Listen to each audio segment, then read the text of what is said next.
Unacademy. Let's crack it. नमस्कार, जय हिंद दोस्तों। मैं शिव मोहन शर्मा स्वागत करता हूं आपके अपने अनअकैडमी यूट्यूब चैनल पे। जैसा कि आप सभी जानते हैं दोस्तों कि हम सब यहां पर हर रोज एक करंट अफेयर्स का टॉपिक डिस्कस करते हैं, जिसमें मैं आपको इंटरनेशनल रिलेशन, साथ में आपको पॉलिटी के टॉपिक डिस्कस कराता हूं, साथ ही आपको करंट अफेयर्स का जो चर्चित मुद्दा होता है उस पर भी हम चर्चा करते हैं। तो आज हम देखने वाले हैं करंट अफेयर्स का नया टॉपिक, जो कि आपके प्री और मेंस के लिए बहुत ही ज्यादा इंपॉर्टेंट होने वाला है। जैसा कि आप सभी जानते हैं कि प्री और मेंस का माहौल बदल रहा है। हिंदी मीडियम के छात्र अक्सर कहते रहते हैं कि सर हम कहाँ से मटेरियल लाएं या कहाँ से मटेरियल पाएं, तो हम आपके लिए सारी सुविधाएं एक साथ उपलब्ध करा रहे हैं। आपको ढेर सारे मटेरियल्स और आपको ढेर सारे वीडियोज, ताकि आप समझ सकें कि उन मटेरियल्स को कैसे प्रोसेस करना है, कैसे लिखना है, कैसे उन टॉपिक्स को समझना है, कैसे उसको आगे बढ़ाना है। इसके लिए आपको ढेर सारे वीडियोज डेली बेसिस पे आ रहे हैं। तो बस करना आपको एक छोटा सा काम है कि आप तुरंत इस यूट्यूब चैनल को सब्सक्राइब करिए, साथ ही अपने दोस्तों तक शेयर करिए और लाइक करिए, कमेंट करिए। तो देखिए आज का टॉपिक क्या है। तो आज का हमारा टॉपिक है हेट स्पीच। आप देख रहे हैं इस समय अलग अलग जगहों पे अलग अलग तरीके से चर्चा चलती रहती है, ठीक है। तो कौन से नेता ने कैसा भाषण दिया और कौन सा हेट स्पीच का पार्ट होता है और उसको कैसे टैकल किया जाता है, आज उस पर हम चर्चा करने वाले हैं, ठीक है। तो आज बात करेंगे हम हेट स्पीच की। तो चलिए शुरुआत करते हैं हमारे टॉपिक की। उससे पहले मैं आपका 30 सेकंड का टाइम लूंगा।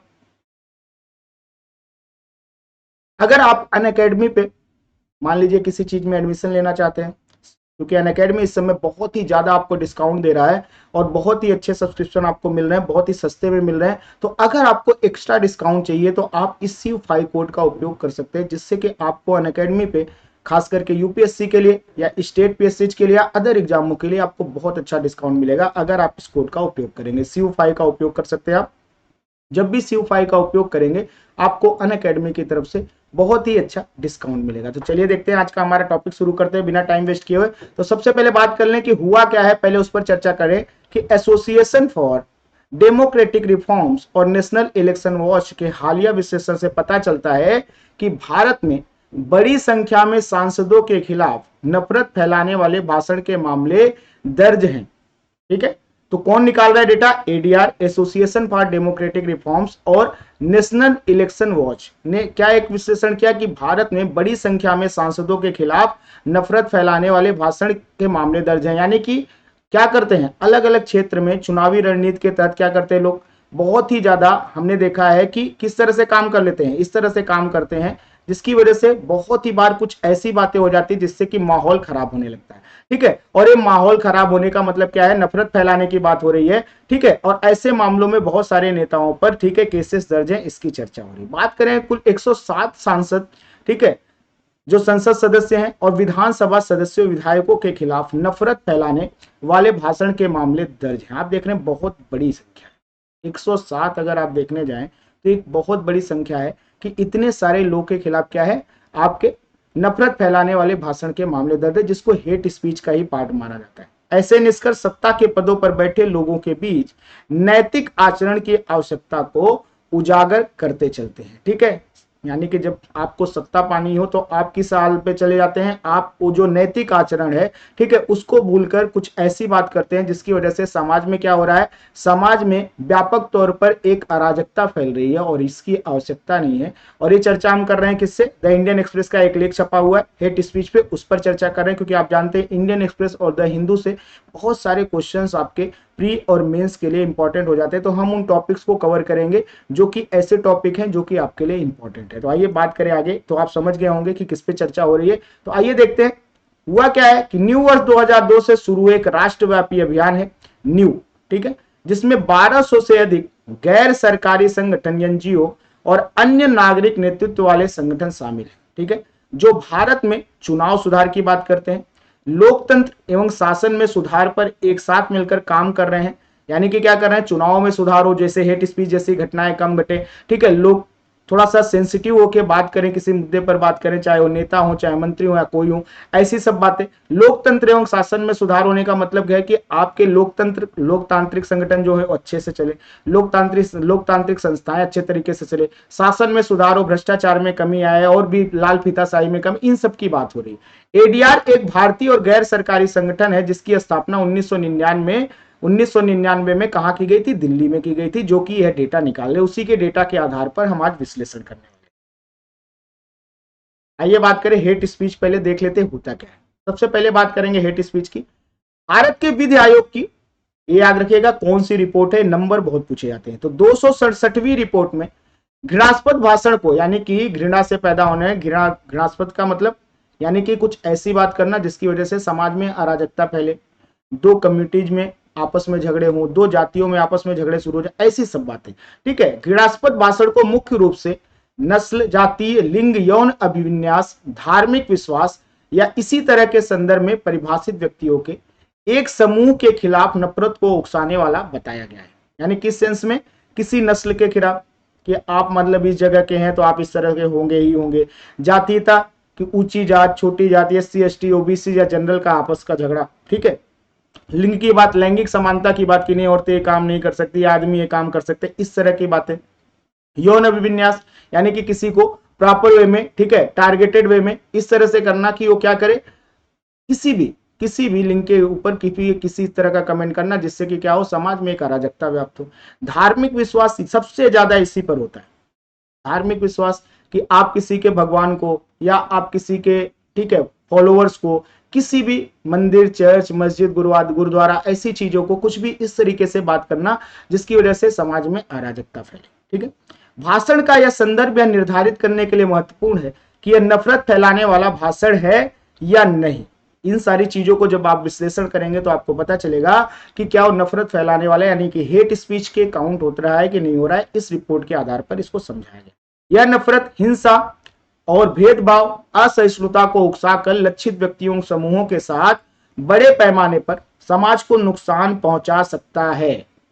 आप देखिए बहुत बार होता है कि कोई नेता कुछ बात बोले, फिर आवेशित होकर उसी पार्टी के कार्यकर्ता कुछ ऐसे कामों में संलिप्त हो जाए जिसकी शायद आवश्यकता भी नहीं हो, और फिर क्या होता है, दो गुट आपस में भिड़ जाए, कहीं कहीं बहुत दंगे फसाद छिड़ जाते हैं, कहीं कहीं पे बहुत सारी अराजकता फैल जाती है। और इसी बात को, ठीक है, समझाने की कोशिश की जा रही है कि एक लक्षित व्यक्तियों, समूहों के साथ बड़े पैमाने पर क्या होगा, समाज को नुकसान पहुंचेगा। आइए बात करें भारत में हेट स्पीच की कानूनी स्थिति क्या है। देखिए आपके मेंस का क्वेश्चन है, ठीक है, इसको ध्यान में रखना है, ठीक है, और साथ में आपके प्री का स्टेटमेंट भी बन सकता है। अगर कानूनी स्थिति की बात करें कि भारत की स्वतंत्रता और हेट स्पीच, ठीक है, अनुच्छेद 19(2) क्या कहता है, इस अधिकार पर उचित प्रतिबंध लगाता है, इसके उपयोग और दुरुपयोग को संतुलित करता है। कि अभिव्यक्ति की स्वतंत्रता तो आपको है, लेकिन कैसे अभिव्यक्ति की स्वतंत्रता है कि संप्रभुता, अखंडता, सुरक्षा, विदेशी राज्यों के साथ मैत्रीपूर्ण संबंध, सार्वजनिक व्यवस्था, गरिमा बनाए रखना, नैतिकता का पालन करना, साथ में न्यायालय की अवमानना नहीं करना, मानहानि अथवा किसी अपराध को भड़काने के हित में प्रतिबंधों की अनुमति देता है। यानी अभिव्यक्ति की स्वतंत्रता आपके कहां तक है, जब तक आप कुछ ऐसे कार्यों में संलिप्त नहीं होते, देश की एकता, अखंडता, सुरक्षा, विदेशी राज्यों से जो भी हमारे मैत्रीपूर्ण संबंध, या सार्वजनिक व्यवस्था, गरिमा, नैतिकता, न्यायालय की अवमानना, मानहानि और साथ में किसी अपराध को उकसाकर और उसको बढ़ाने की बात अगर जब करते हैं तो आपके ऊपर क्या किया जाएगा, प्रतिबंध लगाया जा सकता है, ठीक है। ये आपके कानून में है, फंडामेंटल राइट्स का ही पार्ट है।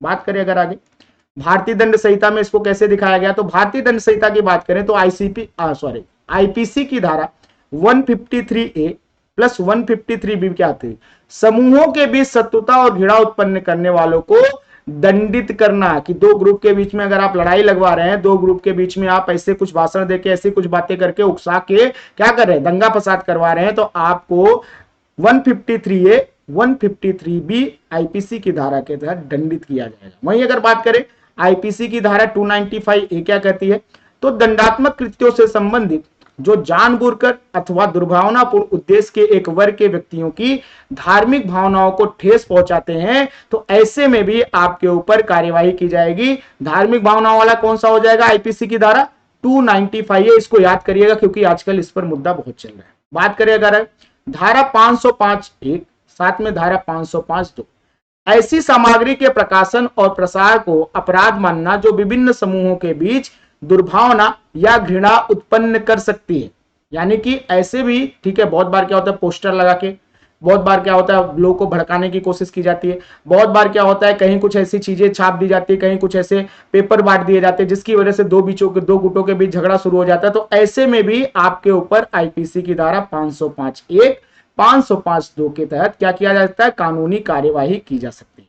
बात करें अगर आगे, इसी के साथ आपका जन प्रतिनिधित्व अधिनियम, ठीक है, 1951 क्या कहता है कि इसकी धारा 8 में है कि अव्यक्त की स्वतंत्रता के अवैध उपयोग के लिए दोषी ठहराए गए व्यक्ति को चुनाव लड़ने से रोका जा सकता है। कि अगर आप इस तरीके के काम कर रहे हैं, देश की एकता अखंडता को नुकसान पहुंचाने वाली बात कर रहे हैं, तो आपके ऊपर, ठीक है, जन प्रतिनिधित्व अधिनियम आरपीए की धारा 8 के तहत चुनाव लड़ने पर पाबंदी भी लगाई जा सकती है। साथ ही धारा 123, ठीक है, 3A 125 क्या कहती है कि चुनाव के संदर्भ में अगर आप नस्ल की बात करें, धर्म, समुदाय, जाति या भाषा के आधार पर भारत के नागरिकों के विभिन्न वर्गों के बीच क्या करना चाह रहे हैं, शत्रुता अथवा घृणा की भावनाओं को बढ़ावा देने पर रोक लगाता है। और साथ ही से क्या करता है, भ्रष्ट चुनावी प्रथाओं के अंतर्गत इसको शामिल करता है। यानी कि अगर आप ऐसे किसी काम में इन्वॉल्व हो तो क्या होगा, आपके ऊपर कार्यवाही की जाएगी। तो आप देखिए कि ऐसा नहीं है, आपके यहाँ पे हेट स्पीच के ऊपर पूरा अच्छे से कार्यवाही करने की प्रक्रिया है और इसको ध्यान में रखकर बहुत सारे ग्रुप, ठीक है, चुनावी प्रक्रिया में सुधार की भी बात करते हैं।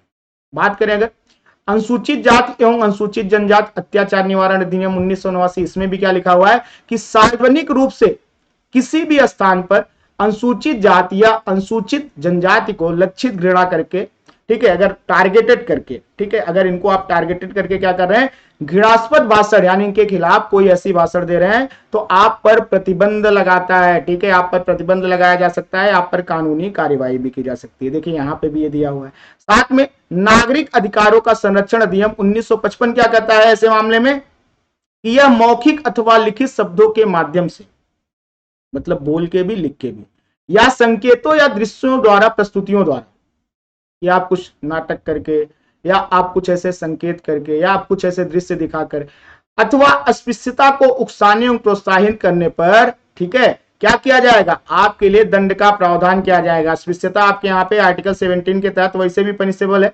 ठीक है, आपके फंडामेंटल राइट्स का पार्ट पहले से ही आप जानते हैं इस चीज को। ठीक है, तो इसको भी ध्यान में रख के चलना है। वही बात करें अगर आगे कि घृणास्पद भाषण से संबंधित न्यायिक मामले कौन कौन से भारत में हुए। ठीक है, इसको ध्यान में रख के चलना है।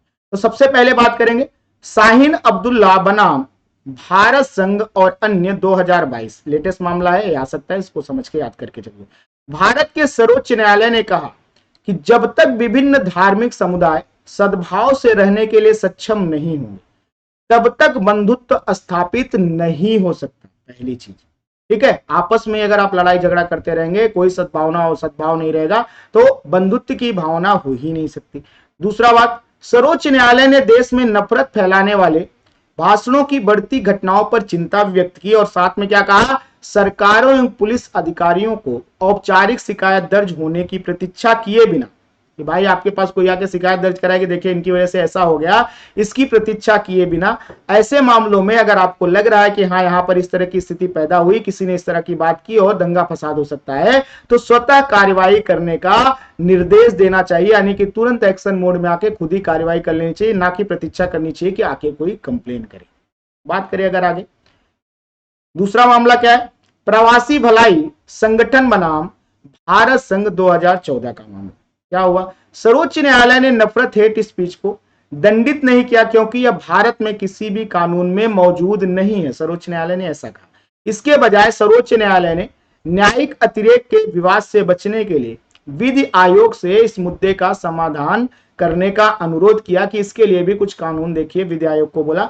जब प्रवासी भलाई संगठन बनाम भारत संघ 2014 का मामला है, श्रेया सिंगल बनाम भारत संघ 2015 के मामले में सुप्रीम कोर्ट ने क्या कहा कि संविधान के अनुच्छेद 19(1)(a) द्वारा गारंटीकृत स्वतंत्र भाषण और अभिव्यक्ति के मौलिक अधिकारों से संबंधित सूचना प्रौद्योगिकी अधिनियम 2000 की धारा 66 यानी 66A के बारे में मुद्दे उठाए गए थे। इस मामले में श्रेया सिंगल बनाम भारत संघ मामले में, जहां न्यायालय ने चर्चा वकालत तथा उत्तेजना के बीच अंतर किया और माना कि पहले दो अनुच्छेद 19(1) का सार थे। यानी कि आपको क्या करना है, ठीक है, किसी बात पे चर्चा यानी कि अभिव्यक्ति की स्वतंत्रता व्यक्त का है, ठीक है, अच्छी बात है, लेकिन कहां तक, ठीक है, कि आप उत्तेजित होकर किसी ऐसे, ठीक है, परिणाम तक ना पहुंच जाए, कुछ ऐसी बातों तक ना पहुंच जिससे कि क्या हो, अराजकता का माहौल पैदा हो, इसको ध्यान में रखना। बात करें आगे, ठीक है, प्रवासी भलाई संगठन बनाम भारत संघ 2014 का मामला क्या हुआ। हेट स्पीच के मुद्दों को प्रभावी ढंग से उजागर करना, हेट स्पीच के परिणामों के बारे में शिक्षा और जागरूकता को बढ़ावा देना, साथ ही व्यक्तियों, समाज एवं इसके हानिकारक प्रभावों को उजागर करने की बात करता है कि लोगों को समझाना कि अगर कोई अपने भलाई के लिए आपसे कुछ इस तरह की चीजें कह रहा है, आपसे कुछ ऐसे भड़काऊ भाषण देकर आपको उकसाने की कोशिश कर रहा है, तो इसमें कम से कम जन जागरूकता होनी चाहिए जिससे इसका कंट्रोल किया जा सके। मौजूदा कानूनों को मजबूत करना या विशेष रूप से नफरत फैलाने वाले भाषण को लक्षित करने के लिए नए कानून को स्थापित करना जो मीडिया, साक्षरता, संवाद, जवाबी भाषण व स्वनियमन एवं नागरिक समाज की भागीदारी जैसे अन्य उपायों से पूरक हो। यानी कि इसमें सबको इन्वॉल्व करना है मीडिया के थ्रू, ठीक है, मीडिया, साक्षरता, संवाद यानी बातचीत करना, जवाबी भाषण यानी कि ऐसे कुछ काम करना कि ऐसे कहीं पे कोई अराजकता फैला रहा है उसको कंट्रोल करना, स्वनियमन, ठीक है, आपको भी समझाना कि आपको किस तरीके से रहना है, बोलना है, नागरिक समाज की भागीदारी को भी इसमें इन्वॉल्व करना जिससे कि ऐसे मामलों को रोका जा सके। बात करें मौजूदा कानून को मजबूत करना या विशेष रूप से नफरत फैलाने वाले भाषण को लक्षित करने वाले नए कानून स्थापित करना जो मीडिया, साक्षरता, संवाद, जवाबी भाषण, स्वनियमन एवं नागरिक समाज की भागीदारी के साथ पूरक होगा। ये उपाय हेट स्पीच को फैलने से रोकने, इसके आख्यानों को चुनौती देने, ठीक है, साथ में वैकल्पिक आवाजों को बढ़ावा देने और साथ में क्या करेंगे, सहिष्णुता एवं सम्मान की संस्कृति को बढ़ावा देने में मदद कर सकते हैं। यानी कि समाज में समन्वय लाने का काम अगर सबके इन्वॉल्वमेंट होगा तो इसको बहुत अच्छे से टैकल किया जाए, बहुत अच्छे से सुलझाया जा सकता है। विधायकों के लिए आचार संहिता स्थापित करना और साथ में लागू करना, हेट स्पीच हेतु सांसदों एवं राजनीतिक दलों को जिम्मेदार ठहराना, ठीक है, कि अगर आपके पार्टी के सांसद या विधायक कुछ ऐसे काम कर रहे हैं तो आपकी जिम्मेदारी होगी, आपको देखना होगा तथा इसके प्रचार को क्या करना, ऐसे अगर कुछ बात हो रही है और इसको प्रमोट किया जा रहा है तो इसको हतोत्साहित करने के लिए मीडिया नैतिकता को बढ़ावा देना, यानी मीडिया को भी समझाना कि अगर कोई ऐसे हेट स्पीच देके फेमस होना चाह रहा है तो ऐसी स्पीचेस को आप क्या करो, प्रसारित ही मत करो, ठीक है, इस बारे में भी आगे कार्यवाही करना। बात करें अगर निष्कर्ष पे पहुंचे इन सबका कि क्या निष्कर्ष निकला है, अगर बात करें हेट स्पीच का हमको लिखना हो तो सत्ता के पदों पर बैठे लोगों के बीच क्या होना चाहिए, नैतिक आचरण की तत्काल आवश्यकता है। इनको समझना चाहिए कि ये समाज के ऐसे रखवाले हैं कि इनके एक शब्द से समाज में अराजकता फैल सकती है, समाज में बहुत विवाद हो सकता है, दो गुटों में भिड़ंत हो सकती है। तो इनको बहुत ही नैतिक आचरण की आवश्यकता है कि बैलेंस वे में जब भी बात करें ताकि समाज में ऐसी चीजें ना घटित हो। हेट स्पीच के दूरगामी परिणाम होते हैं जो सामाजिक सद्भाव और व्यक्तिगत कल्याण के लिए खतरा उत्पन्न करते हैं। ऑब्वियस है, अगर किसी एक जगह पर आप सोचिए दंगा फसाद हो गया, कुछ लोग इधर के मरे, कुछ लोग उधर के मरे, कुछ लोग इधर के घायल होंगे, कुछ लोग उधर के घायल, कुछ लोग की संपत्तियों का नुकसान इधर से हुआ, कुछ लोग का उधर से हुआ। ऐसी स्थिति परिस्थिति में क्या आप समझ सकते हैं कि कभी उनके मन में सद्भाव वाली भावना पैदा होगी? हमेशा कहीं ना कहीं जिसका नुकसान हुआ रहेगा, जिसके घर का व्यक्ति मरा रहेगा, ऑब्वियस है वो मन में ठेस रहेगी और कहीं ना कहीं वो आपस में कभी सद्भाव वाली भावना जागृत नहीं होने देगा। इस बात को समझने की जरूरत है।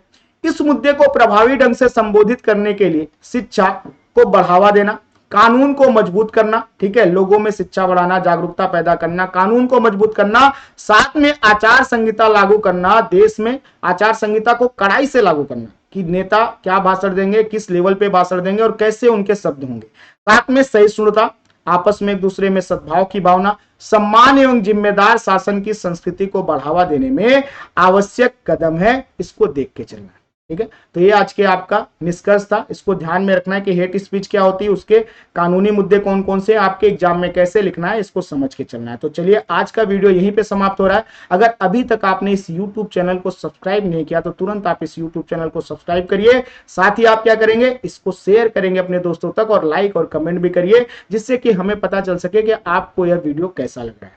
ठीक है, तो चलिए, और अगर आपको अनअकैडमी पे किसी भी चीज में सब्सक्रिप्शन लेना है तो आप इस कोड का उपयोग कर सकते हैं CU5 का, जिससे आपको बहुत ही ज्यादा डिस्काउंट मिलने वाला है, एक्स्ट्रा डिस्काउंट मिलने वाला है, तो आप इसका भी प्रयोग कर सकते हैं। तो चलिए आज हम आपसे विदा लेते हैं।